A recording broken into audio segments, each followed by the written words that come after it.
Merry Christmas and Happy Holidays, nerds of the world.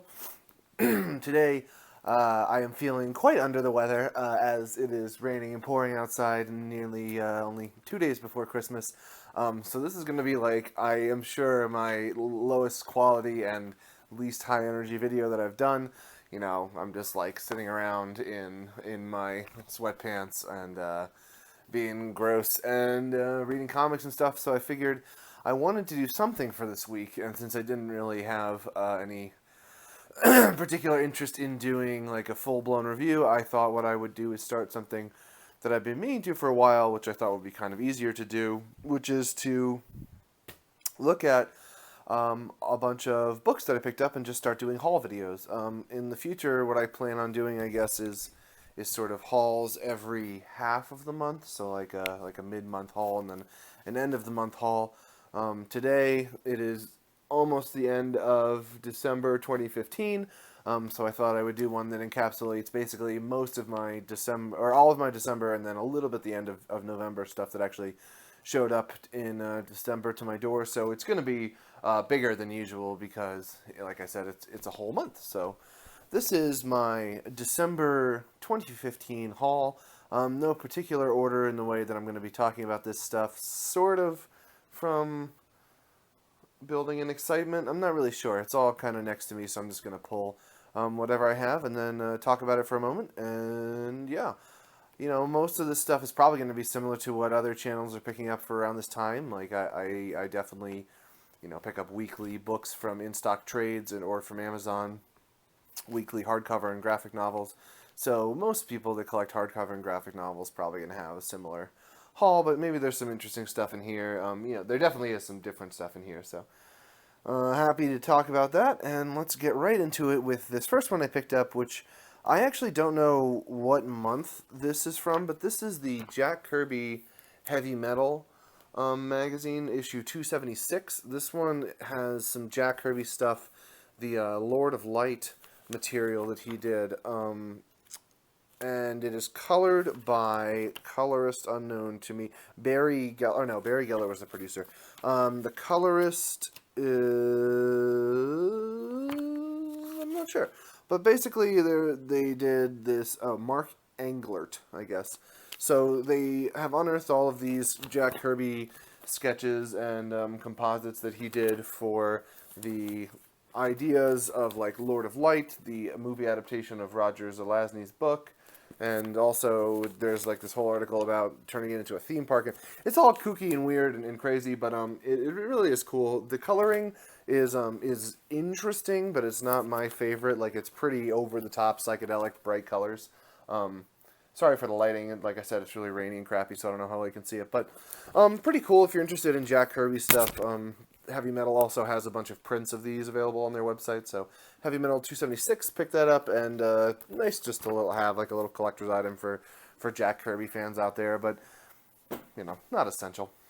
Next up is something that I don't usually do, but I picked up, I mean, well, I guess it's not really a single issue, but it's the deluxe edition of Dark Knight 3, The Master Race, issue number 1.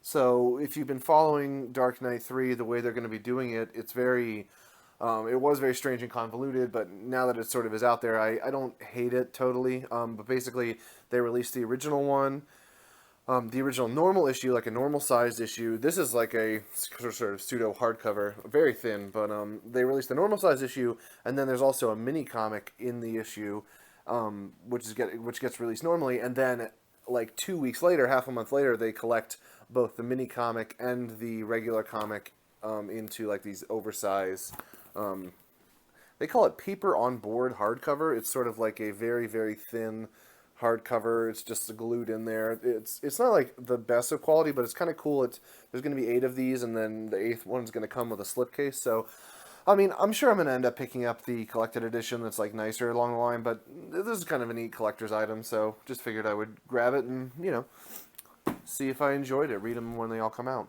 Next up is just a continuation of the New Avengers run from Jonathan Hickman. This is volume 3 of the oversized hardcovers for the New Avengers. Very, very basic design, just a straight up black book, but This one collects issues 13 through 23 of New Avengers, so it is the third volume in that. I'm basically just trying to pick all of these up in oversized hardcovers and then start reading them when the whole run is out, so I can read New Avengers and Avengers at the same time, which I believe, if I understand Hickman's Marvel work, will get me caught up and ready to read Secret Wars when that comes out in oversized. So, nothing super amazing or exciting, but third volume of New Avengers from the Marvel Now relaunch, and glad to have that along with volumes 1 and 2 behind me. So, stocking up on my Avengers Hickman material. Next up is one that I sort of got almost in spite of what I was thinking I was originally going to do. There was basically a week where there wasn't a lot coming out, and so I was looking for stuff to pick up. And I got this, which is the Miss Marvel hardcover. I know I'm late to the game on this one. This is the oversized hardcover for Miss Marvel, collecting 1 through 11, and Marvel .1 number 1, Marvel Now .1 number 1. This series didn't really look that interesting to me. I know it's gotten a lot of praise and Eisner nominations, and a lot of people online talk about it really favorably. So I thought I would give it a try and just see what it's about. But it's basically like a teenage girl named Kamala Khan, I believe her name is. I know her first name is Kamala. I don't know I think her last name is Khan, and she's it got a lot of attention for being like one of the first Muslim American heroes, and for being a woman. So, and then apart from that, a lot of people just said it's a really solid series, apart from the sort of the character attention that it was getting. So, thought I would pick this up. Like I said, I am late to the party on this. This has been out for a while, and I just sort of got it because there wasn't much out that week. I do really like the hardcover on this, if you can see it. You probably can't see it very well, but it's basically just pencils for one of the pages. It's a really beautiful design. I like that design a lot, and it looks like a good book. I mean, I can't say it's completely in my wheelhouse, but I also haven't read it, so maybe it's going to change my mind or sway me towards its opinion. So looking forward to grabbing the rest of the series in oversized. If I enjoy this one, I know it's continuing going in the all new, all now Marvel, or all new, all different, or whatever it's called. So Miss Marvel number 1 OHC added to the collection. Next up is one that I just picked up at a comic book store randomly. I was in a mall and I went to a comic book store, and they didn't have a ton of stuff there, but this just sort of jumped out to me, and it's Marvel graphic novel. What is this?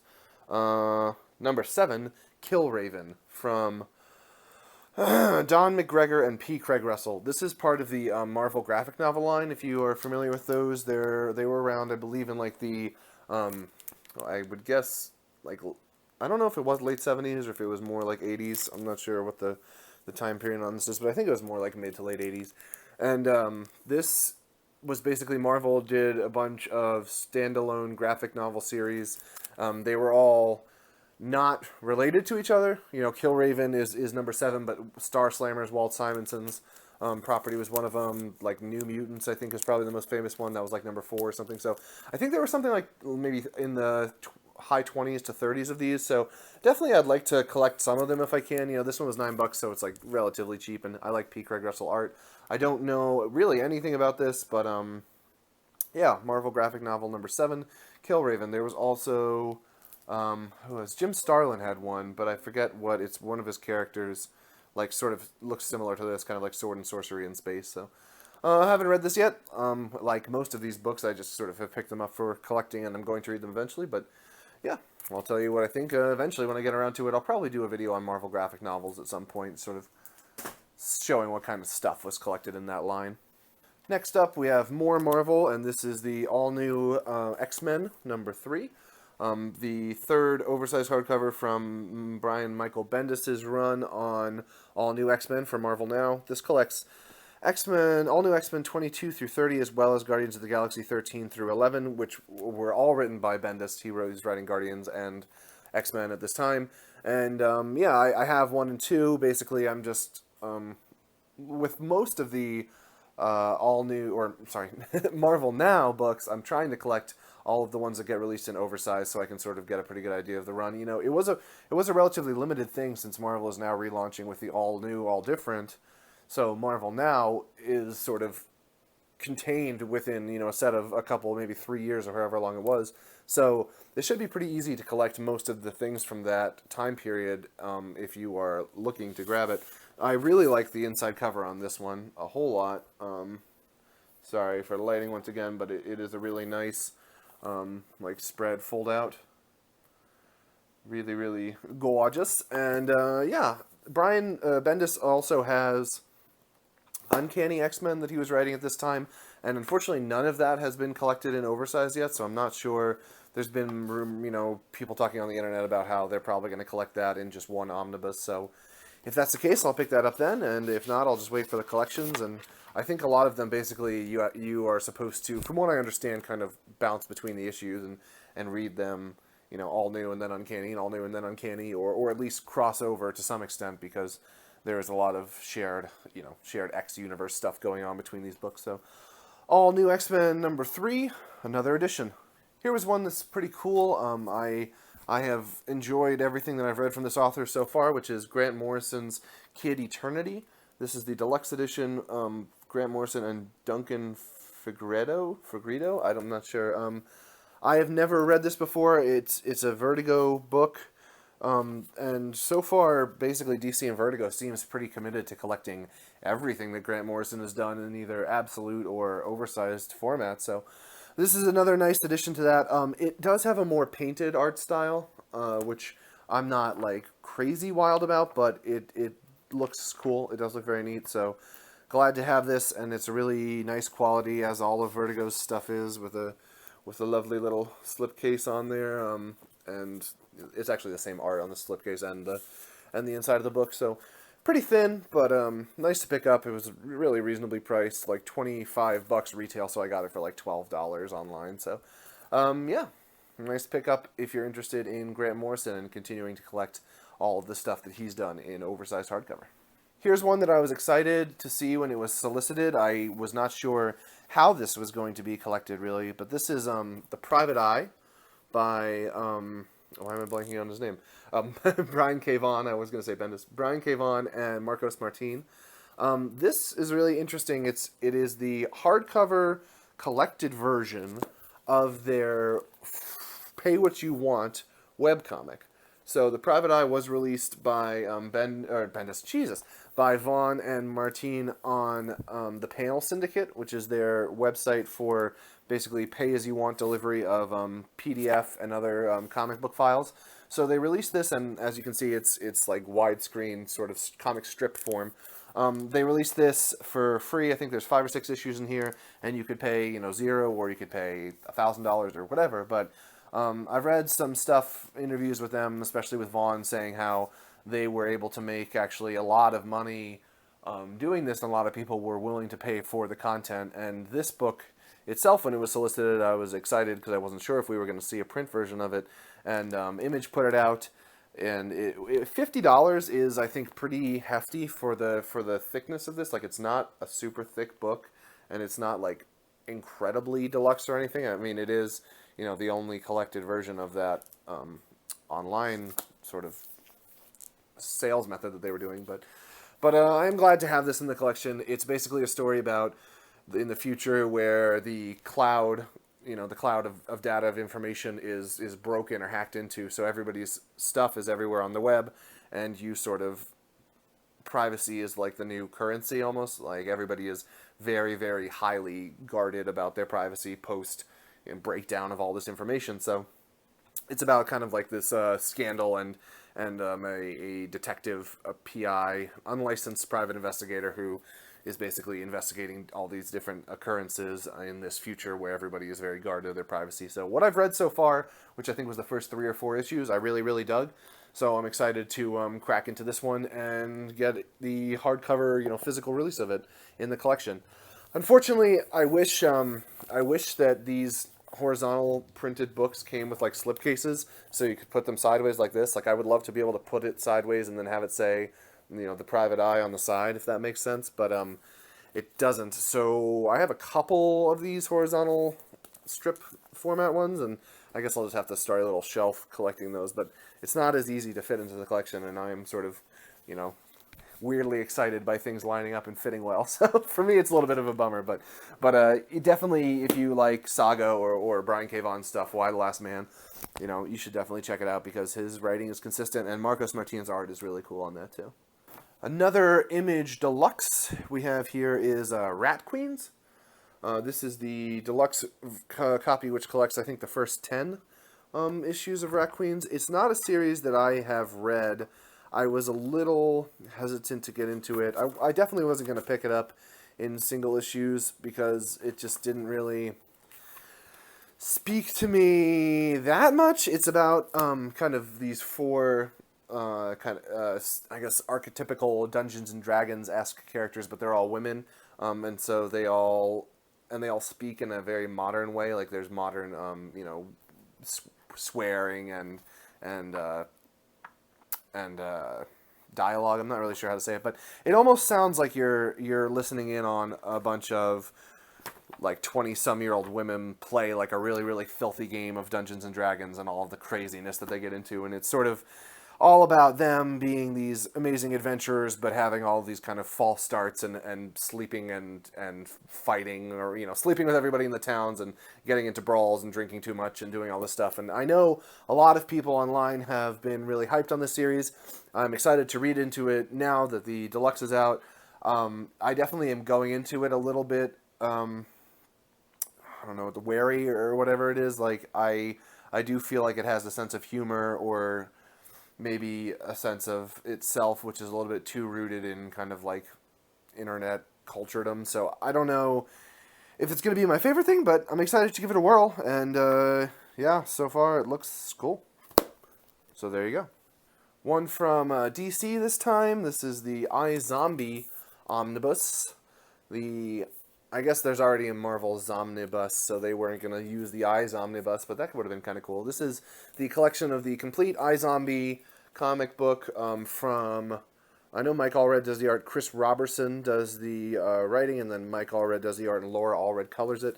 It is the same inside and outside of the dust jacket. Really nice Mike Allred art. I have always loved his art, and I continue to enjoy it, and I will pretty much read most of the stuff that he's worked on, so I've heard that it's almost completely not related to the TV show of the same name that's on like CW or some bullshit. So I am excited to read it. I know it wrapped up more quickly than the creators thought. So I think a lot of people say the ending is like pretty crazy and takes off really quickly. But yeah, it looks really cool. It's as far as I can tell, it's about a woman who is a zombie and now she eats brains and then she can see what happened to people. So I guess there's all kinds of crazy adventures from there, and it looks like a nice book. The binding is sort of standard DC. It's a little tighter than I would like it to be, but that's okay. It's not terrible. It was a pretty reasonably priced, $75 cover. So somewhere around $35 for a nice big chunky book like this. So excited to have it in the collection. One from Dark Horse, which I am not even remotely close to be reading anytime soon, which is the Usagi Yojimbo Saga number 5. This is the 5th in the nice hardcover limited editions that Dark Horse has been doing, collecting all the Usagi Yojimbo work that was published after Stan Sakai took his character from Fantagraphics. I do have the Fantagraphics set, not the nice hardcover one. That one's going for like $400 or $500 online, but the softcover re-release of that. So once I get through the Fantagraphics one, and then I'll start on the Dark Horse stuff. And this is, like I said, number 5. There have been 4 before it.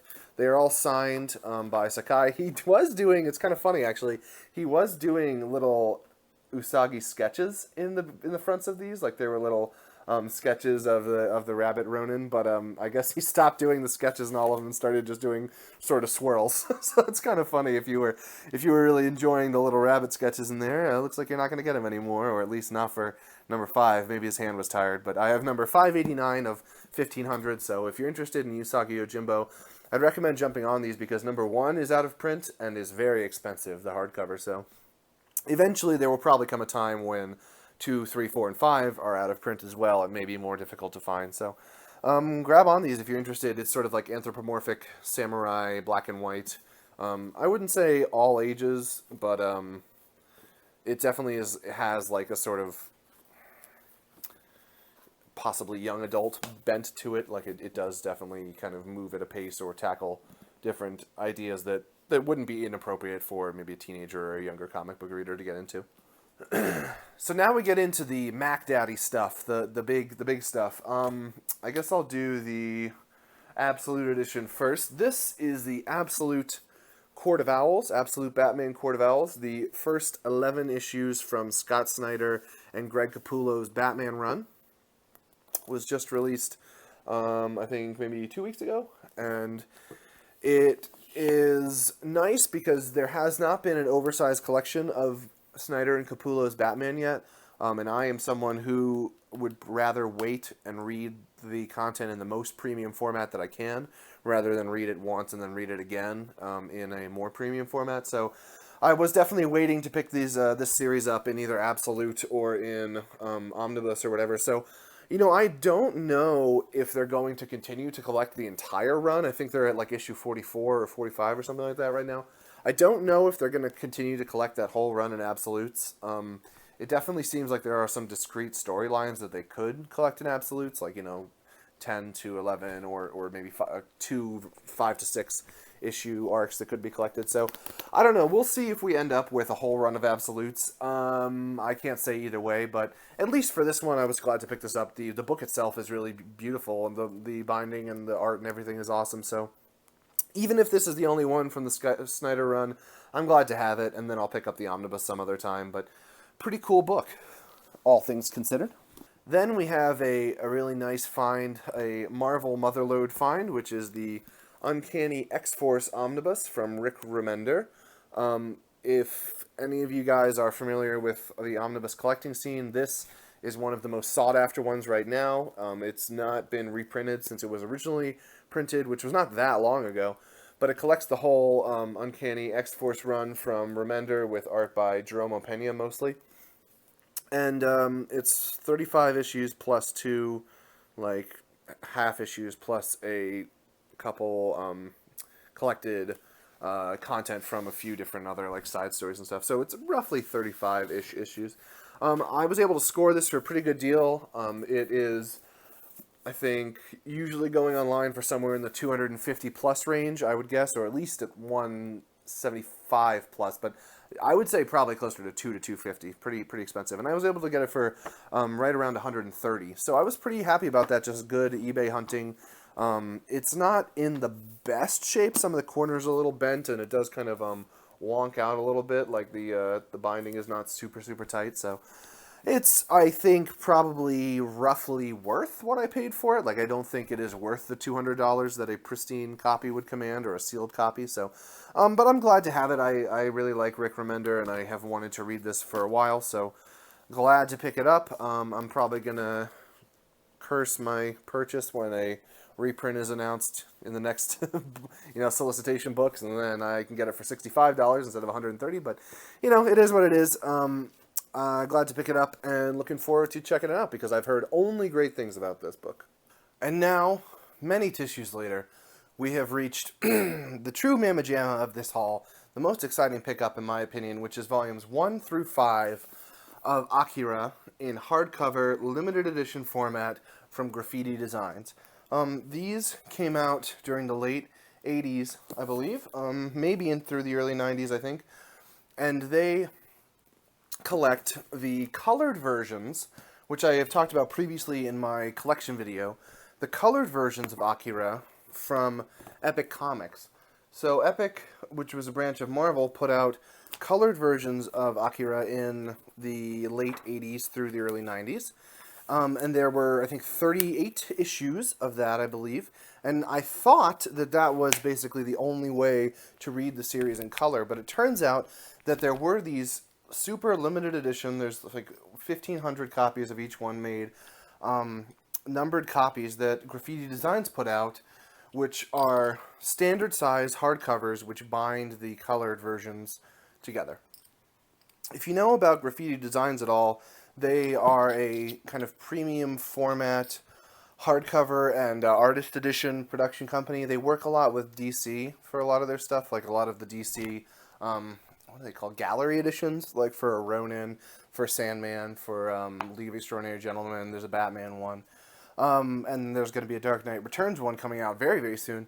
So Graffiti Designs does a lot of these hardcovers. They've done limited ones for Mobius work, hardcovers of that, which was also put out by Epic Comics. They did these Akira ones, and basically the Akira ones are very hard to find. The only one that's currently available on Graffiti Designs' website is number 4. So number 4 is available on the website for $50, and the rest of them are not available. They're completely out of print, and they go for anywhere from, I think, like $150 to $200. I got this entire 5-piece collection for $150. So if you think about that, you know, $30 per book is a really good price considering what you could be, you know, even if you got them brand new, you'd be paying $250, $50 a book. But I think you would be paying closer to, I don't know, I would guess $400 to $500 for this set right now. I mean, obviously, there are deals like the one that I came across out there, so I can't say that you would always be paying that much, but I was very happy to grab these. Unfortunately, there was never a 6th volume release, to the best of my knowledge. There is 6 volumes worth of content in the series, but I think they only ever got through 5, and then they stopped putting them out. So 5 ends with another, you know, 10 issues or so to go into this, so that is a bit of a bummer. You know, when I get through to reading these, I'll have to pick up the end in the single colored issues that I have. But I am really excited to have these. They're really nice quality, and I got them for what I consider to be a really good price. So since I was not crazy wild really about buying the Dark Horse, like, lower quality paper black and white phone book versions, you know, if there was a nice hardcover black and white version, I would love to grab that, but I'm not really into the softcover Dark Horse one that's out right now. It's just not of a really nice quality. It's a little flimsy. So glad to pick these up, and that is the end of my December haul. I know there was a lot of stuff in here, but like I said, it was the whole month plus like the last 2 weeks of November, so I guess it was like a month and a half of collecting and stuff, and it definitely is going to slow down around the holidays just because there aren't that many books getting released, so I'll be back probably in like mid-January, maybe late January, depending on what I have with another haul. I hope you guys enjoyed this. If you did, give me a subscribe and a thumbs up, and if not, you know, give me a thumbs down and tell me what you would love to see improved. I am interested in doing more haul videos. I think it's just kind of cool to show what you're grabbing and getting in your collection, especially for like the Akira books or different stuff like that, where it's not just, you know, local, or it's not just weekly comic book pickups. It's more like cool finds and weird stuff like that. So all in all, I'd say I had a pretty good December, November, all things considered. Lots and lots of books were added, a couple rares, and a lot of just good quality stuff to have in there. So hope you enjoyed this. Sorry for my sickly image, demeanor, and the crappy dark sky weather lighting, but I hope you have a lovely Christmas and a happy other holidays, whatever you celebrate, wherever you are. And I probably won't be publishing anything for a while, maybe next week before, right around January 1st, but I'm not really sure. So look out for much more Nerd Adventures in the new year. I got a few different ideas bopping around in my head about things that would be cool to do with the channel. So hope you guys enjoyed this, and tell me what you're picking up this holiday in the comments. If you have anything like really awesome that you're looking to spend some holiday cash money on, and I will see you in the next video. Thanks for watching.